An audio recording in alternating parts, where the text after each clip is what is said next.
Hey guys, Ultra Maximus back with another Blu-ray 3D review, coming to you live, well not really, from Ohio on a business trip, and I was kind of bored and I'm like, yeah, I'm going to do some YouTube videos while I'm out and about here. So I picked up GI Joe Retaliation 3D on Blu-ray, and you know, I gotta say, I didn't like the first one. I thought the first one was a flaming piece of shit. Utterly. There was nothing I liked about that film. In fact, the first time I watched it, I stopped watching it and ended up having to finish it out just to finish out. It was just that bad. I didn't like it at all. So the trailers came out for the new one. Kind of got excited. It looked like it was going to be better than the first one, and yeah, so I was like, okay. And then it was delayed for like a year, and they gave this excuse of they were going to convert it to 3D. And later on, you find out that Channing Tatum had kind of soared in pop culture, and he didn't have enough scenes in the film, so they shot some new scenes to kind of give a little bit more screen time for old Channing Tatum. It's an odd name. So yeah. And then I never got to see it in the theater, in which I wish I could have, because I'd like to compare it to the theater to the Blu-ray 3D, but it just didn't grab me enough to want to go and see it because I had such a bad taste from the first one. And it's pretty bad because I've seen all the Bayformer films in the theater. So yeah, so I picked this up. This is the tin box. I got this at Walmart for $29, which not too bad. It's the limited edition 2013 GI Joe Retaliation in 3D. Really dig the tin, really dig the cover. Very comic book like. We got Bruce Willis, Cobra Commander, and The Rock, and the White House, and Lincoln Memorial, and all kinds of stuff. Well, no. Yeah, the White House is there with the Cobra. I love the White House with the Cobra flags hanging down. I think that is really cool. And yeah, so kind of cool, kind of neat. Here's the back, looking very cool. Love that Cobra logo.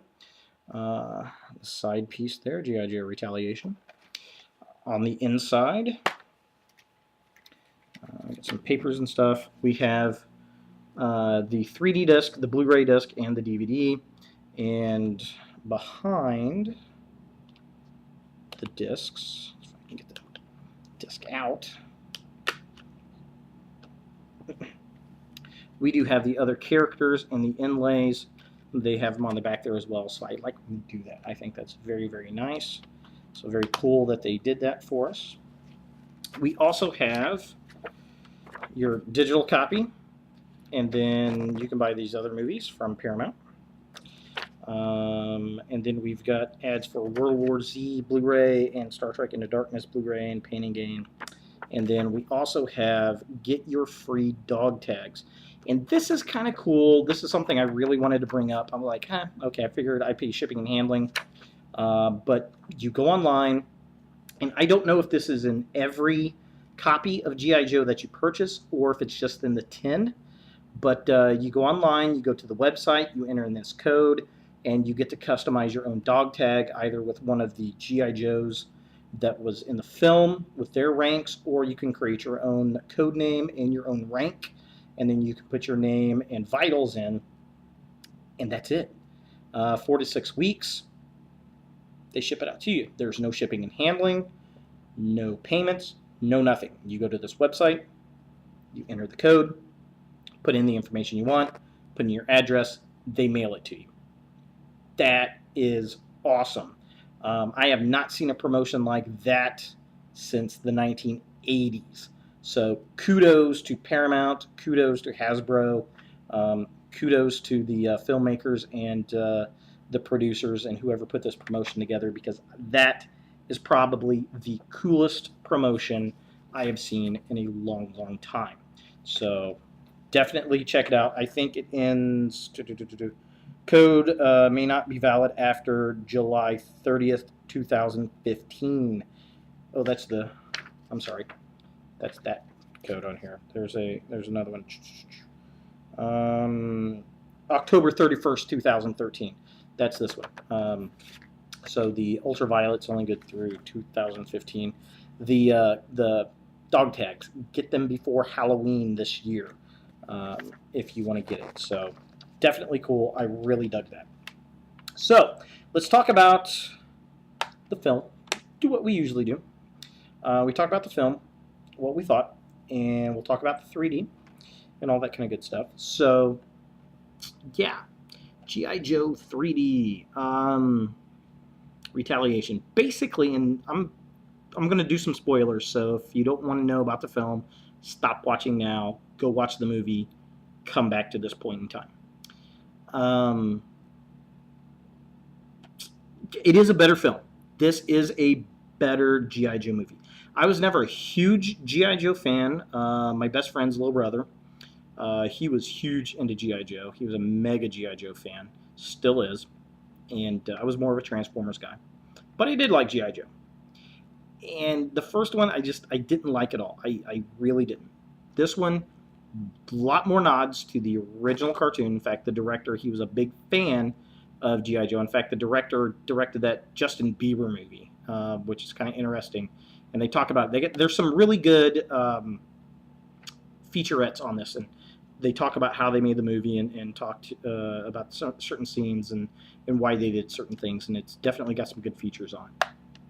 But a lot of nod to the old show. I love Cobra Commander, his look, his attitude. The only thing, his voice, I didn't particularly care for. I'm used to the old school high pitch. Chris, was it Chris Latta that did the voice of Cobra Commander and Starscream? I'm sure if I'm wrong, you will bitch and complain in the notes below, and we appreciate your complaints. It's a little too raw for me in the movie, but the look is perfect. I'm pissed because they ruined Destro and Baroness from the first film, but they are not in this movie.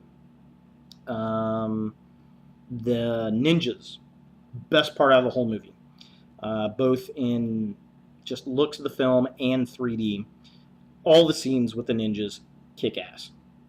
Storm Shadow pretty much looks the same. Very cool. Snake Eyes, far better in this film than he was in the first one. The first one, he had this weird organic kind of rubber suit looking thing, and he's flat out wearing armor in this one, and it looks phenomenal. So they did a good job with that. What else did I like about this film? I like how Bruce Willis is in it. He's a lighthearted character. They bring him in for help, and he really kind of represents the original G.I. Joe, the legend of G.I. Joe, the big dolls from the 1950s and 60s that my father grew up with. The Joe with the kung fu grip, the big ones, the Barbie-sized figures. So he really represents that because his name's Joe, which is kind of cool. And there's a scene where he's in the car in the back of this El Camino, and he's shooting, and he's kind of in one of those classic old school poses, which I don't think a lot of people would catch. So I thought that was really nice that they brought that in there. Other things I really dug about this film, the Hiss tanks looked phenomenal. They cannot do another G.I. Joe movie without having those Hiss tanks. The Cobra logo, so dominant everywhere, and it's the exact same logo that we had from the old school cartoons and comic books, and it's just spot on. Loved it. Firefly was a pretty fun character, but I don't know. I could have lived or died without him. Zartan obviously was the president through most of the film, and the actor that played the president did a very good job.